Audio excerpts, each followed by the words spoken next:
Alright, so to make these sconces, these are the items you're going to need. You need a jar. Any sort of plastic jar will work. I'm using a Maxwell House coffee jar. As long as it's plastic, it doesn't matter if it's peanut butter jar, mayonnaise jar, whatever. These are little serving dishes. I got them 12 for $1 at Dollar Tree. These are little wine glass type party glasses. Also from the dollar store. They come in a pack of 6. And these feet right here are removable. You're going to need a ping pong ball. 6 for $1 at the dollar store. Some sort of wooden plaque. This is to attach your sconce to the wall. You're going to need a glue gun with glue sticks. A soldering iron. A piece of 1/2-inch PVC pipe. A hacksaw or pipe cutter. An X-Acto knife. Masking tape. You're also going to need some LEDs. I got these from Lighthouse LEDs. These are the 12-volt, 5mm pre-wired, and the color is amber or orange. I got that tip from Alan Hops in his LED spotlight tutorial. And when it comes time for painting, you're going to need some spray paint that bonds to plastic. Very important.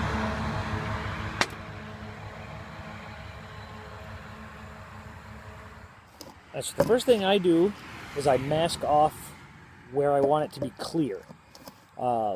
This already has a label on it. I learned the hard way from the last one not to peel the label off before masking it. But anyways, I want from where these ridges are, where these bumps, I want that to be clear. So wherever there is some flat surface below the bump showing through, I'm going to mask that off.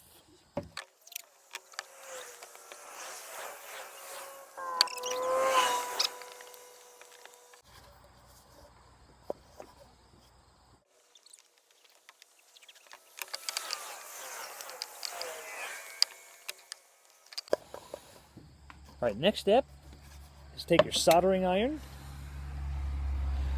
and right in the center of your jar there's a little, usually a little nub or bump or something. There's some sort of indication of where the center is, and you're going to carefully take your hot soldering iron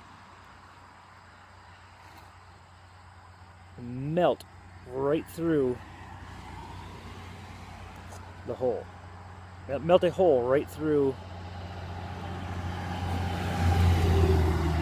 If it closes over like that, just go repeat the process.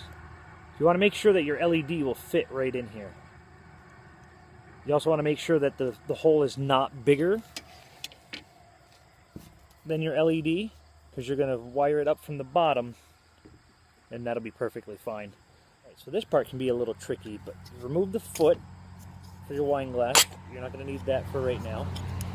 Take your piece of PVC pipe and a Sharpie marker or some sort of marker. Set your pipe roughly over the center, and you're going to draw a line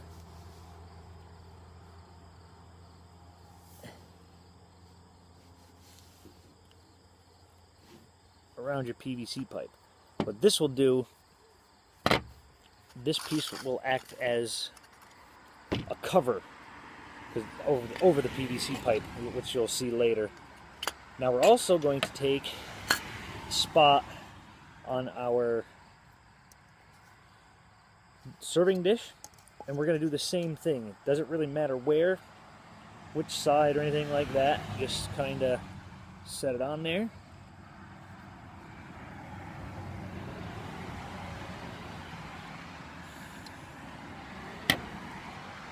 You might have to freehand it a little bit.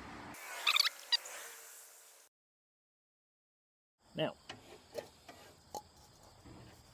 with your soldering iron, you're going to use this to cut out this hole. Just carefully melting through it, trying to keep it on the inside of that line. Because again, the PVC pipe is going to go through this, so you want it to fit kind of snug. You're going to be gluing it in anyway. Make sure that you do this outside. This is giving off some smoke and fumes. They don't smell very good, and I imagine they're probably not very good for your health either. As you get closer, just tip your dish up this way, and the piece should fall right out. Or it should, there you go. Now, test fit your PVC pipe. Mine doesn't fit, so I imagine it's this little guy here is the culprit. A little bump.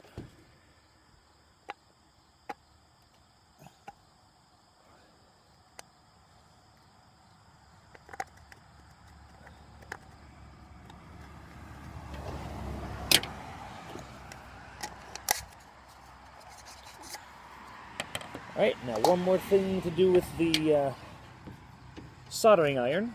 It's the same thing you did there. You're going to do on the foot. Be as careful as you can with this. Soldering irons are hot.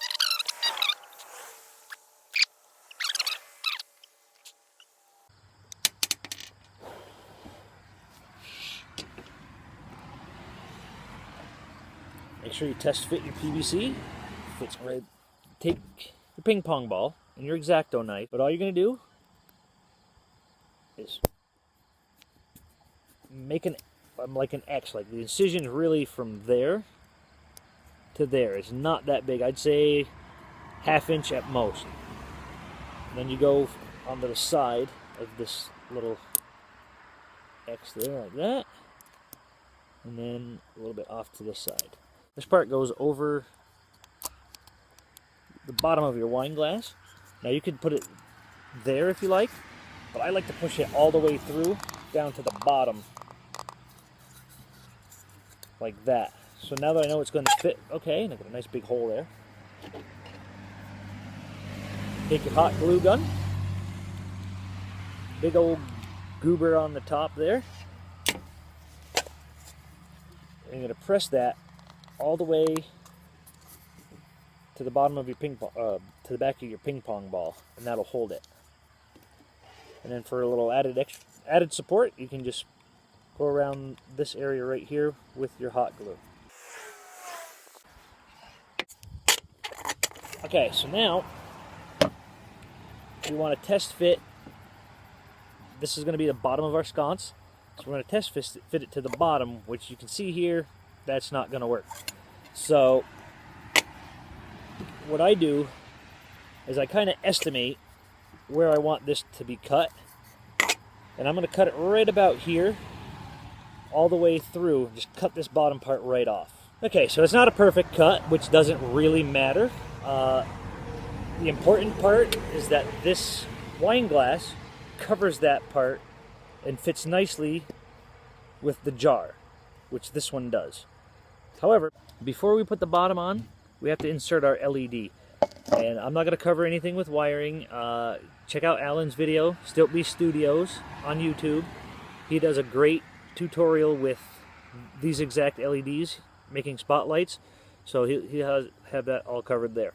So what you do is you straighten out your wire the best that you can, and you're going to feed it through that hole. Make sure you go up through the bottom.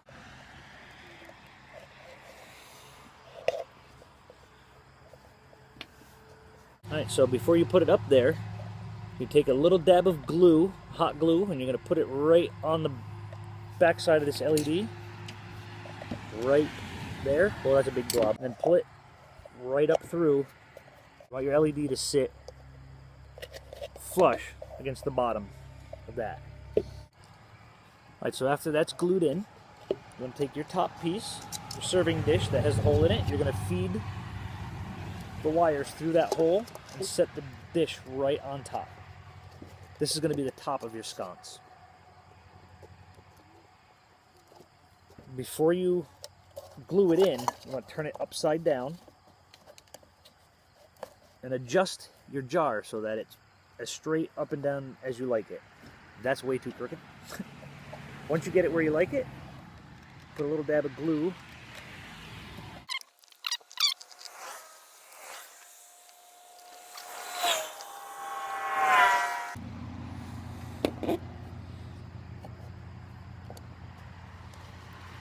Before the glue cools, you can wiggle it around a little bit to adjust it just where you want it. I'm not going for perfectly level. This is Halloween stuff after all, but I want it to be pretty close to level. We're going to do the same thing with the bottom. We're going to set it where we like it, but this time we're going to pull it up a little bit, slap our glue on, and then press it down. Same thing on the other side. Lift it up, press it down. And when you're done, you end up with this. This is a wooden plaque that my stepdad helped me make. It's just a piece of 1x6 cut to a square, and then we cut out the corners here. I drilled a hole in the center, a 3/4 inch hole, and I used my Dremel to kind of ream it out.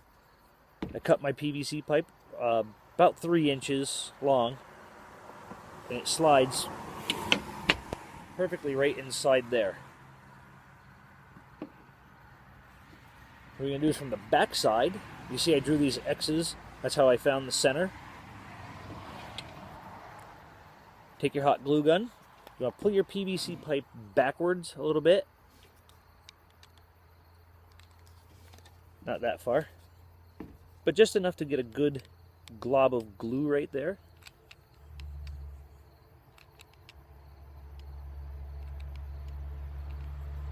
You don't want to completely cover the hole, because you're going to be feeding your wires through here in just a few minutes. You can make it flush if you want, but I find that leaving that little indent right there gives the glue a little bit more to grab onto.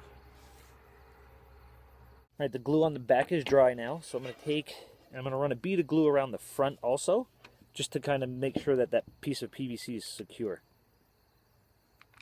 And this part doesn't have to be pretty, because we got a little faceplate that we made that's going to go right over the top of this anyway.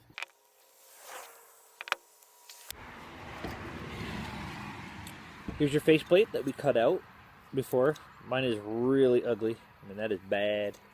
Anyway, that slides over your PVC pipe here. I find it's easier to glue right around this rim and then just press it down.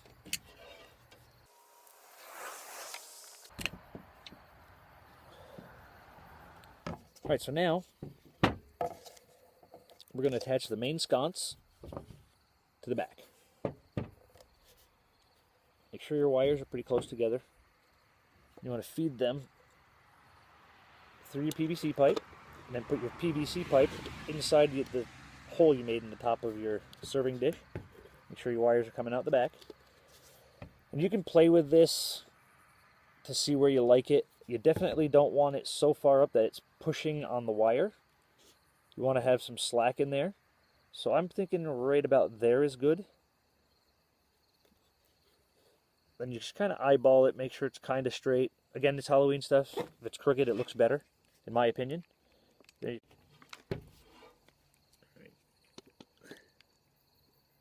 just going to go around the hole, filling the hole in.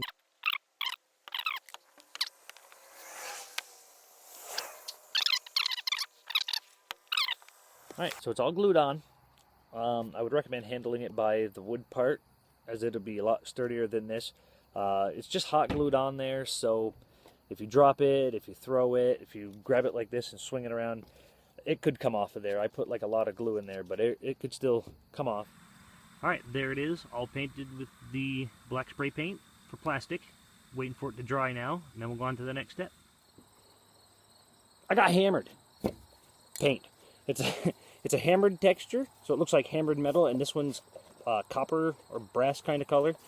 And what I did was I stood probably 2 to 3 feet away from the sconce and very lightly misted it.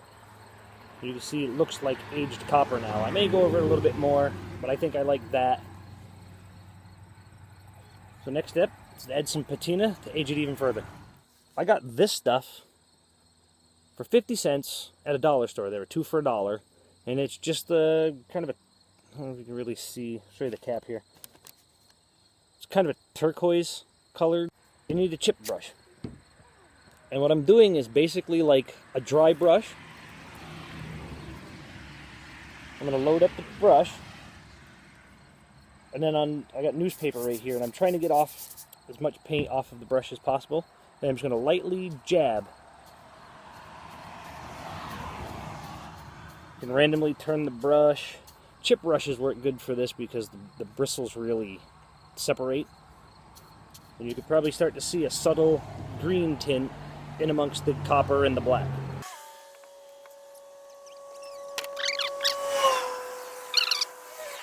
So you can see I'm going wherever there's supposed to be metal. So where the tape is, that's going to be glass. So I'm not going to put any patina over there. I'm just going to put it wherever there's going to be metal.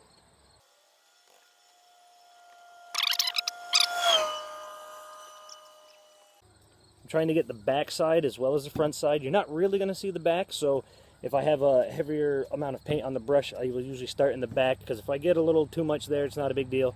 But I don't want to leave it out either.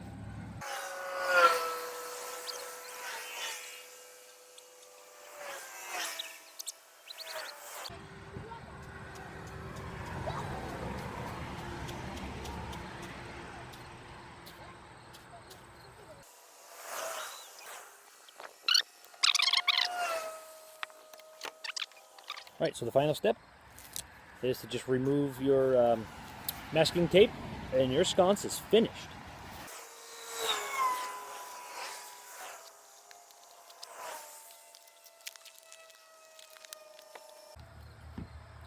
And there's your finished sconce. You'll have a little bit of residue from the label. You can just use Goo Gone or something of that nature to clean that right off.